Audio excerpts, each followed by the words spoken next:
Dumating na sa Japan si 8th Division World Champion na Manny Pacquiao para sa exhibition match nito kontra sa isang Japanese mixed martial artist na idaraos sa Hulyo 28. Makakaharap ni Pacquiao si Rukia Anpo na nagsilbi lamang na replacement matapos mag-withdraw sa laban. Ang una sanang makakalaban ito na si mixed martial artist Chihiro Suzuki. Nagpasya ang kampo ni Suzuki na mag-withdraw matapos itong magtamo ng injury sa kanyang kamay habang nasa kasagsagan ito ng kanyang paghahanda para sa laban. Kaya naman naging kapalit ang 28 anyos na si Anpo na isa ring mixed martial artist. May taas itong 5'11" at dating K1 Super Lightweight Champion. Pareho pa rin ang format ng laban, 3 rounds lamang ito na may 3 minuto kada round.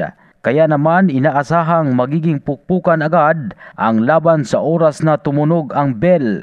Kasama nito ang kanyang asawa na si Jinky at anak na bunso. Sinalubong si Pacquiao ng ilang fans sa airport kung saan kita ang pag-entertain nito sa ilang mga fans na humingi ng autograph at nais magpakuha ng picture kasama ang Pinoy champ. Ito ang ikalawang exhibition match ni Pacquiao. Una itong sumalang noong 2022 na makaharap nito si South Korean DKU na isang YouTuber. Nanaig si Pacquiao sa naturang laban via unanimous decision.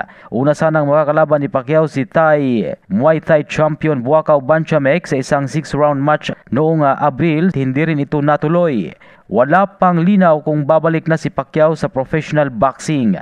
Huli itong sumalang sa pro noong Agosto ng taong 2021 kung saan natalo ito kay Cuban Yordenis Ugas via unanimous decision. Yan ang balitang sports. Ito si Ray Tampos para sa Radyo Alternatibo Balita Nationwide.